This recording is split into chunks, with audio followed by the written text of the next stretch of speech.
Hi everyone, my name is Esteves and today I'll be talking about our research in identifying rheumatoid arthritis, or RA, relevant microRNAs that were present in Hispanic patients. I am Esteves and I am presenting on behalf of my colleagues and I from John Jay College and other institutions. So our research question was whether there were specific microRNAs that are associated with rheumatoid arthritis in Hispanic patients. So for our introduction, rheumatoid arthritis is an autoimmune disorder that yields to inflammation of the synovial joints, such as the knees, elbows, or fingers, just to name a few.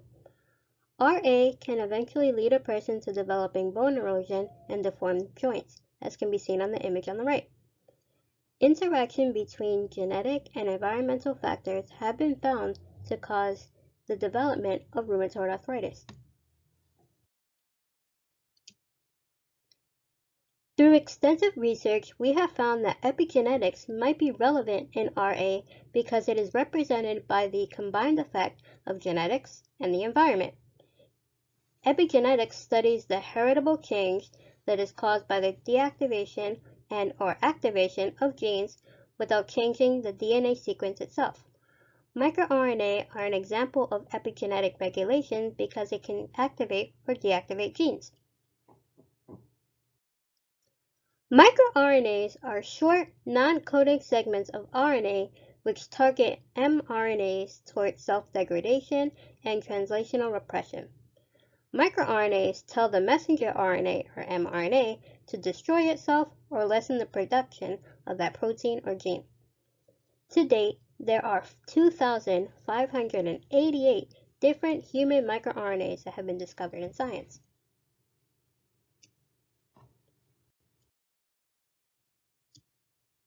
Like other diseases, racial and ethnic health disparities do exist among different RA patients. Health disparities are defined as the differences in the burden of disease among different groups that vary by race or ethnicity, socioeconomic status, gender, or even age. Of the RA-related studies, less than 5% published clinical research on RA includes the Hispanic cohort.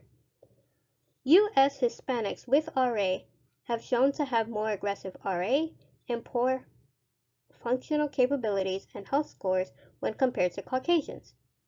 No study has yet to investigate microRNA levels and RA in a Hispanic population. Today we're going to do that. We hypothesize that specific microRNAs will be associated with RA in Hispanic patients. Our research methods included recruitment of Hispanic patients to our epigenetics in rheumatoid arthritis study, as well as measuring their microRNA levels and analyzing their associations with RA. The overall goal of the epigenetics of rheumatoid arthritis, or ERA study, was to identify potential epigenetic biomarkers in Hispanic patients with RA to improve diagnosis and treatment. To this ERA study, we were able to recruit 27 patients with RA and 18 people without RA, where the total population, 89% of them, identified as being Hispanic. We collected their demographic and clinical characteristics, as well as blood and serum samples from each of them.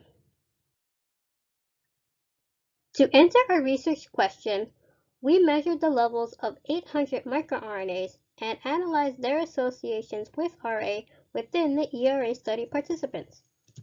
To do so, we collected the serum samples of all 45 ERA participants. Then, we used the QIAGEN ExoRNAZ serum plasma kit to isolate and purify the microRNAs found within each sample. Then, we used nanostring and counter digital counting technology, which links each microRNA to an optical barcode, and this software can count up to 800 microRNAs individually. This technology creates an identification barcode, kind of like an individual name tag, to each microRNA so that we can count the occurrences of each microRNA within the samples.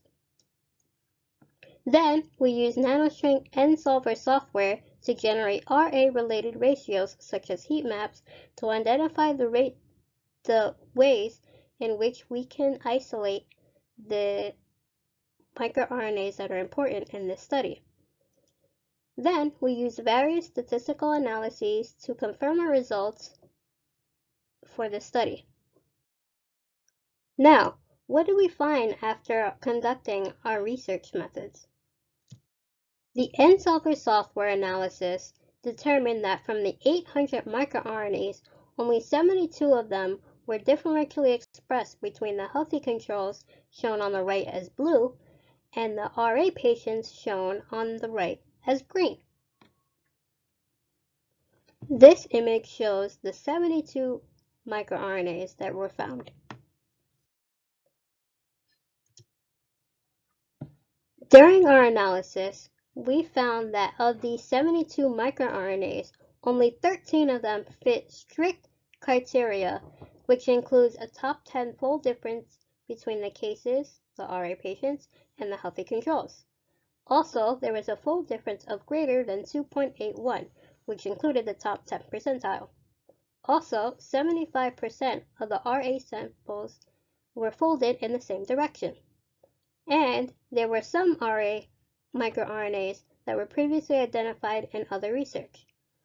We used the statistical analysis to determine the differences between the cases and the healthy controls, including the Mann-Whitney test, the t-test, and the Kolmogorov-Smirnov test.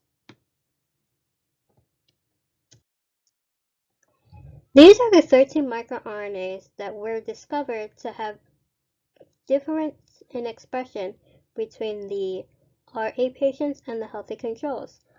Of them, these 4, shown in bold, are the 4 that were previously identified in previous literature. Of these, HSA MER223-3P and HSA 126-3P are associated with being relevant regulators in immune cell development, and they play a crucial role in the inflammatory response and act as key players in the pathogenesis of RA. Of the newly identified microRNAs, HSA MER448 and MER4516 are shown to stimulate inflammation and regulate inflammatory response, respectively. Now, what can be concluded from these results, and how do they help us identify future work to be done? Our overall conclusion is that when we took the 800 microRNAs from the 45 ERA study participants, nanostring software and solver software identified 72 microRNAs that were differentially expressed between the RA patients and the healthy controls. After applying strict criteria, we were able to narrow down this number to 13 microRNAs, where 9 of them were newly identified in this study, and 4 microRNAs were previously identified in literature. Overall, we are able to conclude that we were able to identify 9 new microRNAs that were associated with RA in Hispanic patients. And we also confirmed previously identified associations for microRNA HSA MER223-3P, MER126-3P, MER26A5P, and MER451A within rheumatoid arthritis. In this research study, our limitation was the fact that our sample size only consisted of 45 patients. Also, the 27 RA patients were all undergoing treatment, which might affect their microRNA levels. In the future, we would like to identify these microRNAs by the qPCR method. Also, we want to identify potential correlations between the levels of these microRNAs and the clinical characteristics of RA. Thank you all for listening to my presentation. I would like to thank my research mentor, Dr. Delgado Cruzada, and I would also like to thank CSTEP for having me present in this conference. I hope to see you all soon and stay safe. Thank you. Have a good one.